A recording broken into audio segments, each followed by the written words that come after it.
Hello and welcome to the first ever Season 5 Apex Legends tier list. Today we're going to be ranking the worst legends and the best legends inside of Apex Legends. But first, I think we need to talk about something. 58% of you watch my videos aren't subscribed. What are you doing? Subscribe to the channel, join, and we're making videos most days. So first up, we're going to have A tier and all of those tiers that you can see on screen now. First up, we have the detail, obviously, and we have Revenant. Now, Revenant was a very hyped up character into this game. When it got to actually the gameplay, he really wasn't that good. His tactical is probably the best thing in this kit.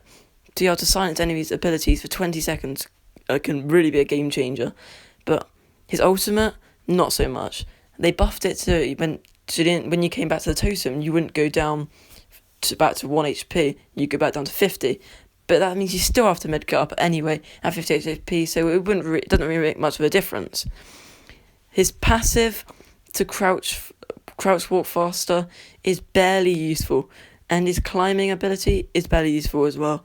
He's just a very weak character in this list, and I feel like there's loads of other characters that can counter him so much better, and just does things that are way much better, like his tacticals. But his tactical is the thing in this kit, and he's not a bad character to rock, but he's not the greatest character, so that's why he's at the bottom of our tier list. So he's going to be the character at the bottom of D tier. Next up, we have Octane. Now, Octane is one of my favourite legends in this game. He's very fun to use. He was my original character before I changed to another character that's also in this list.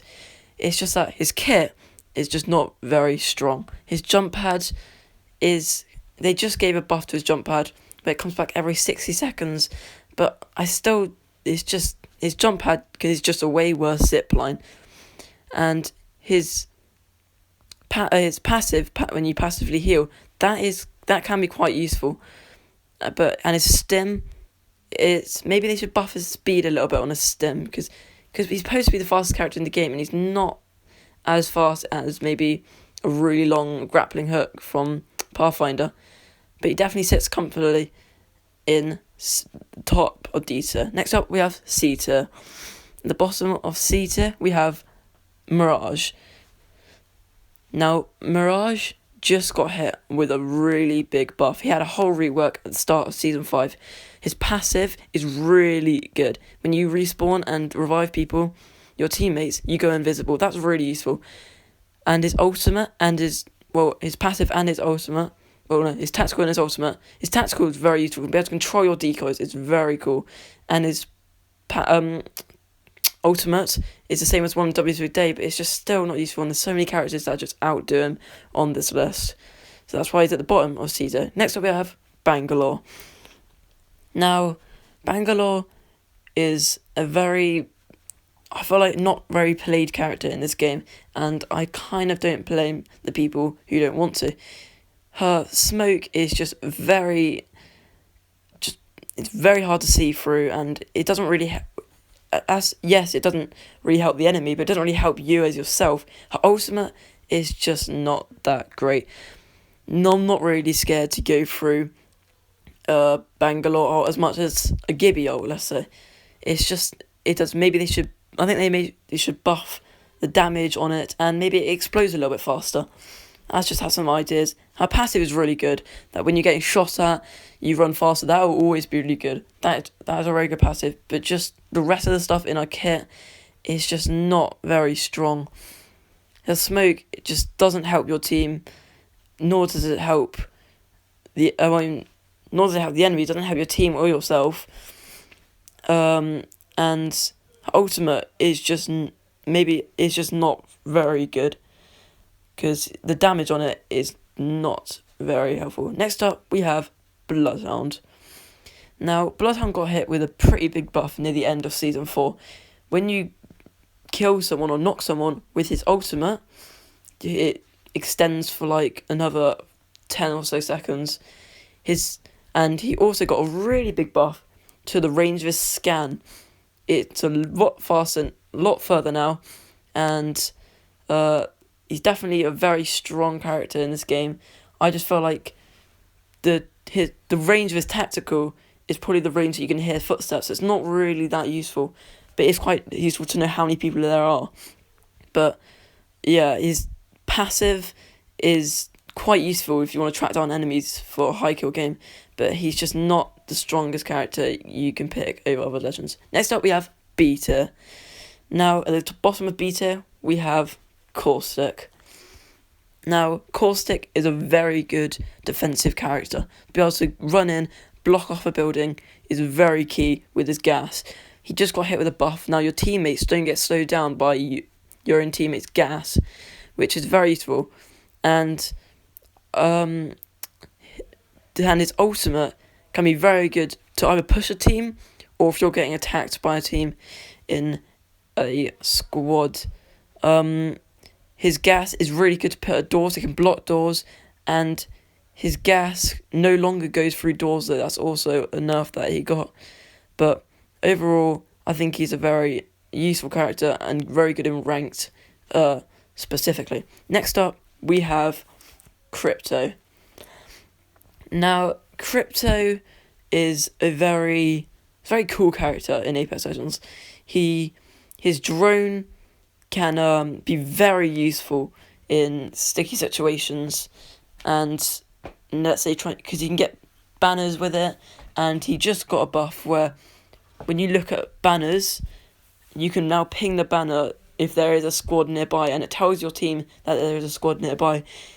His passive is probably not that great as a passive.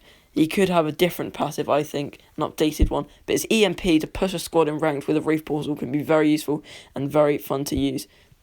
Next up, we have Wattson. Now, I feel like a lot of people are going to disagree with me on Wattson, but I feel like she is a very good ranked character. She's one of the best ranked characters there is. But in public matches, she's just really not that useful. She's very good for camping out a building, defending it. There's no way a team can get into her with Wattson traps. But in public matches, people don't really camp. They like to go for the kills. And, it's just, people don't really camp in like they do in ranked in public matches. That's why I feel like she's not very useful in public matches. Her ult is one of the best things in her kit. That she can have... She can defend grenades with her ultimate, and it charges your shields. Can block a Gibby ult, any grenade that comes its way. Banana building is very useful. Her ultimate's very strong to get grenades and all that other stuff. I think they can probably take down a little bit of other, like to 11 to 8 on her tactical count for her defences, because it's a little bit too much. I think 11, and but she's a very great character in ranked. In pubs, she's not as useful, but in ranked, she can definitely cut off a building, and she's a very good character in this tier list. That's why she's near the top. Next up, we have at the top of our B tier, we have Pathfinder. Now, Pathfinder just got hit with a very big nerf.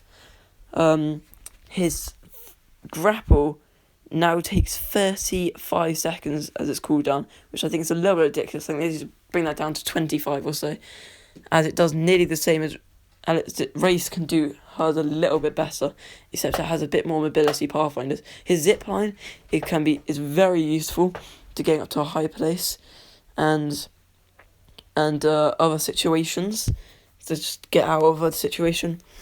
His passive though is absolutely broken. To be able to see where the next zone is can be so crucial in a ranked game. So you just move that, hold a building there, and they don't know where the next zone is. So that can be very crucial in a ranked game. Even though his grapple got a big nerf, it still can take you quite a while and take you quite far. But I say the zipline is probably the best thing in his kit. That's why he's at the top of our B tier. But anyway, next up we have A tier. At the bottom of A tier, we have the newest legend to this game, Loba. Now, I've just started maining Labour in public matches now. She's now my public match main from Wraith is now my ranked. Her ultimate is very strong. To be able to get loot from nearby area can be very crucial. We haven't got a lot of loot at the end of a ranked game. Her tactical is probably the best thing in her kit. How you can just flank a squad with that, get up behind them. I have no idea. The only problem is the cooldown on her tactical. It's just you got to kind of watch out because the time it takes to put it back on her wrist can be quite a while, and that can be a game changer. But her passive is very useful to be able to look at high tier loot through walls is very good, and I'd probably say the tactical is the best thing in his kit, and that's why she's sitting comfortably at the bottom of our A tier. Next up we have Lifeline. Now, Lifeline is a very good character inside of Apex Legends. She's the best medic, and her care packages can quite be lucky, but being able to get purple armor out of that can be a game changer. Obviously, you're going up to it, trying not to get a purple knockdown shield, but her health drone after reviving someone is probably the best thing in her kit, because you can just revive someone, use that, they can use some syringes at the same time, they're back up to full health, ready for the fight. Her passive, though, is very good. It's just a shame that someone else in this tier list does the exact thing, but better than Lifeline does. But anyway, next up we have Wraith. Now, it's hard for me to say that Wraith isn't the best character in this game, as she is my favourite character. She is a very useful character for mobility and getting out of situations. Her tactical is like a get out of jail free card. It is so useful, and that's one of the best. So I think the best thing in her kit is a portal. That is very broken. I think they need to put down a little bit of that range, but her tactical, passive is alright. That's why she sits comfortably at the top of A tier. Next up we have S tier. And in S tier, we have Gibby.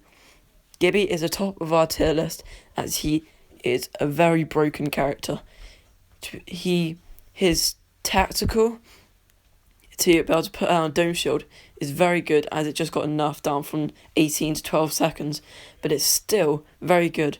His ultimate is quite scary to get a team, but his passives are broken. To be able to revive someone fast inside a dome shield, literally taking away the whole person's lifeline. He heals fast, you heal fast inside of his dome shield, and you literally do everything. That's why he sits comfortably at the top of our tier list. So there you have it. That is my Apex Legends tier list. Hope you enjoyed. If you do agree with me, leave a like, subscribe, let me know what you thinking down in the comments, and I'll see you in the next one. So bye bye.